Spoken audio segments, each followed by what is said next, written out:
안녕하세요. 밝음 나눔학과의 정재림 원장입니다. 이번 시간에는 눈물이 막 줄줄 나는 환자, 특히 이제 겨울철에 찬바람 불면 눈물이 줄줄 나서 도저히 밖에 다닐 수 없다라고 표현하시는 환자분들이 많은데, 그런 환자분들에 대해서 말씀드리도록 하겠습니다.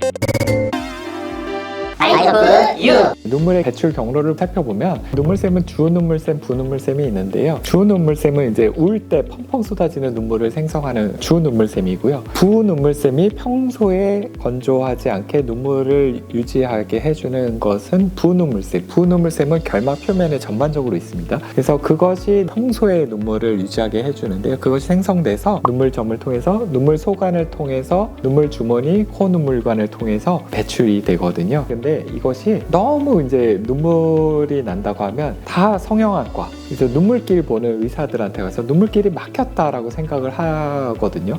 근데 실제로 의과대학이나 저희 안과 의사들도 그렇게 많이 배웠고요.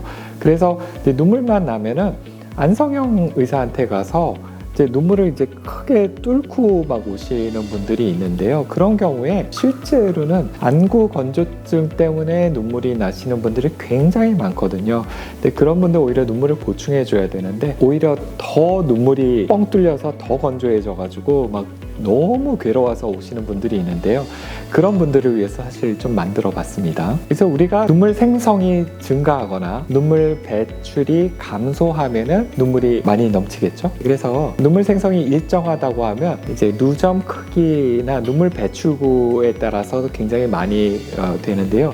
사실 저는 눈물길을 오히려 막는 일을 훨씬 더 많이 하는 의사입니다. 저는 안구건조증 환자를 굉장히 많이 보고 있기 때문에 안구건조증 환자분들은 눈물을 오히려 늘려줘야 되는 사람들이거든요. 그렇기 때문에 이제 누전 폐쇄, 퐁탈 플러그라고 하는데 그 시술을 굉장히 많이 합니다. 그래서 누전 폐쇄를 이제 아래도 하지만 아래만 막아서 불충분한 사람들은 이제 위까지 막아야 되는 경우도 있고요. 이제 눈물 양을 이렇게 색극등이나 아니면 이제 OCT라는 장비를 가지고 측정을 할 수가 있는데요. 이렇게 눈물 양을 이렇게 색극등만 봐도 이렇게 알 수가 있거든요. 이제 이렇게 OCT라는 기기를 가지고 눈물을 정확하게 측정을 할 수가 있는데요. 이제 누점을 이제 맞게 되면 플러그 전 이제 아래만 플러그 이제 사진이 있는데 눈물띠가 이렇게 초록색으로 아래 이렇게 있는 게 눈물띠거든요. 그게 눈물의 양이에요.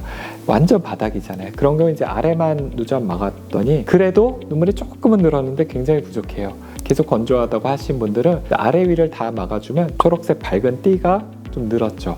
그래서 위아래를 다 막아야지 이제 버티시는 분들도 있습니다. 사실 이분은 건조증이 심했기 때문에 위아래 막아도 저 정도인데요.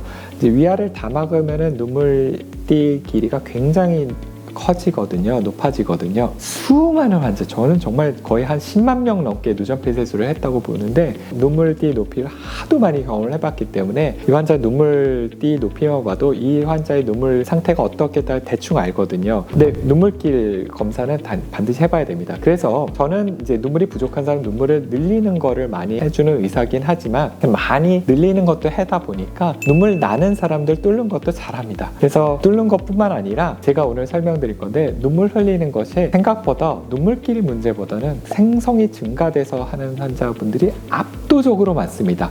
자, 그래서 원인을 보면은 일단 안구건조증이 압도적으로 많고요. 그 다음에 각막염, 결막염, 혹은 속눈썹이 찔려서 눈에 상처가 났다든지 컨택트 렌즈를 오래 껴서 안구건조증이 심해졌다든지 그런 환자분들에서 이제 바람 불거나 미세먼지 조명도 외부 자극이라면 그 자극에 예민해서 눈이 너무 시리기 때문에 눈물이 나게 됩니다.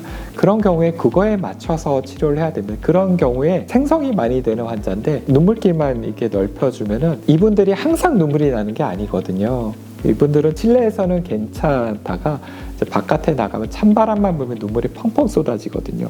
그런 경우에 이제 눈물길을 넓혀 놓으면은 이제 바깥에 나는 눈물은 좀 줄어들겠지만 실내에서 견딜 수가 없어져요. 너무 건조해서. 그렇기 때문에 이런 분들은 오히려 안구건조증 치료, 보통 대부분은 기름새 문제입니다. 기름새 문제이기 때문에 눈물층이 불안정하니까 여름철이나 봄, 가을의 바람은 견뎌요. 그런 사람들이. 겨울철 찬바람, 칼바람이라고 표현하잖아요. 그렇게 되면은 그건 못 견뎌요. 너무 시려가지고 막 눈물 펑펑 흘립니다. 그래서 겨울만 되면 안경 없이 외출을 할 수 없다고 표현하는 환자분도 굉장히 많은데요. 건조증 치료해야 되고요. 요즘에 방풍 안경도 있거든요. 그 다음에 선글라스, 모자나 선글라스 끼고 다니는 것도 굉장히 도움이 됩니다. 그 다음에 오히려 기름샘 치료를 잘 해줘야 됩니다. 그 다음에 이제 눈물이 빠져나가지 못하면 눈물길 배출 장애가 있는데요. 코 눈물관 막힘, NAD 옵스트럭션이라고 하는데, 혹은 누점이 좁아졌다든지, 그 다음에 누소관 누점관이 폐쇄됐다든지, 안면신경 마비, 비염이나 비중격 망고증이라고 이비인후과 문제인데 코 문제인 경우에서도 배출이 잘 안 되거든요.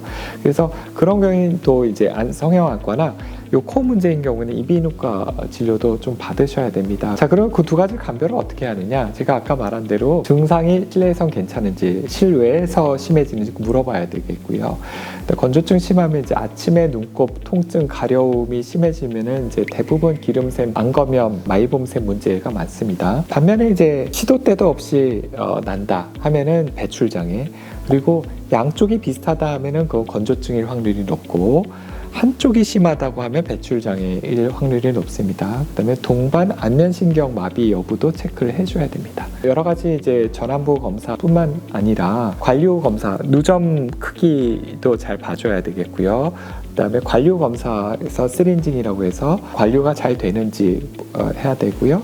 그 다음에 이제 영상의학적 검사도 필요할 수가 있겠습니다. 기존의 논문들을 위에 두 가지 논문을 보시면 이제 미국이랑 벨기에에서 연구된 논문인데, 이거는 안성형 의사가 발표한 논문 같아요. 이제 원인이 대부분 반 이상이 누도 폐쇄다. 이건 안성형 의사가 발표한 겁니다.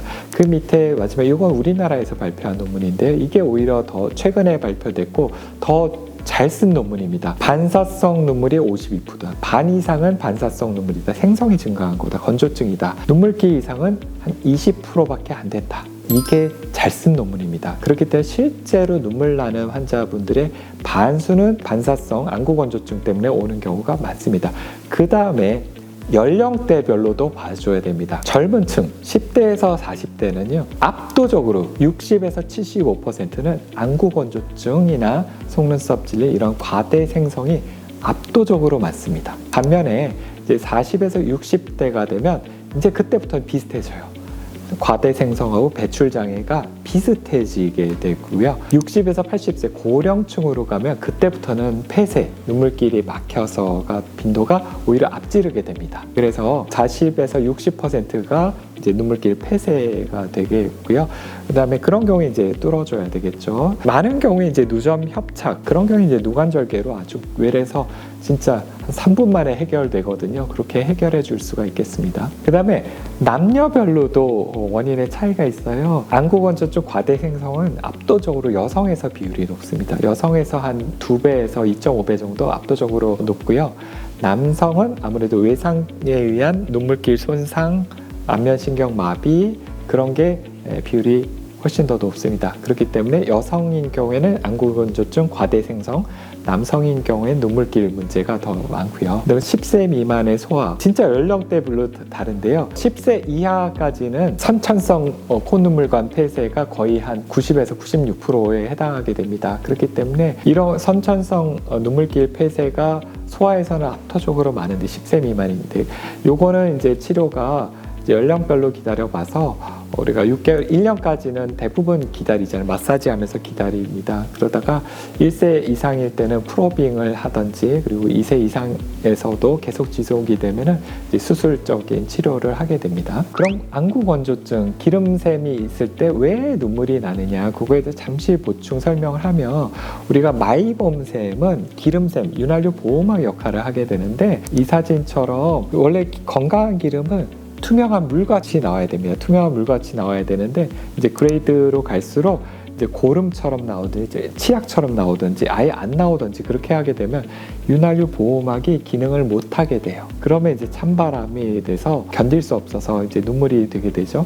바로 이 논문이 제가 이제 건성한 최고 권위자인 레이코 아리타 교수와 우리나라의 서경률 교수님과 함께 IOVS라고 굉장히 높은 저널에 같이 저술했던 내용인데요. 이제 첫 번째가 이제 정상인데, 이렇게 예쁘게 진주 형태로 이렇게 보여야지 정상. 이런 환자가 기름이 정상이어야 되는데 이래야지 찬바람이 불어도 눈물이 안 나게 되는데요. B는 수분 결핍형이에요. 오히려 기름이 많은 거예요. 그렇기 때문에 이거는 괜찮아요. 근데 C 타입이 이게 증발형 기름새 문제입니다. 증발형 기름새 문제인 경우에는 윤활유 보호막이 이렇게 되게 막 깨져 있고 불충분하게 크리스탈처럼 보이게 되거든요. 이러면은 찬바람 불면은 눈물이 펑펑 나게 됩니다. 그래서 이런 분들은 건조증 치료를 더 해줘야 되고요. 눈물기를 무작정 뚫어버리면 오히려 건조증이 더 심해지는 경우가 있기 때문에 이제 눈물이 난다고 이제 성형외과에서 제대로 해결을 못할 때는 대부분 이제 안구 건조증의 원인인 경우가 많기 때문에 저희 안과 들려주셔서 정확한 진료를 받고 정확한 치료를 받으시면 대부분 치료가 가능합니다. 경청해 주셔서 감사합니다.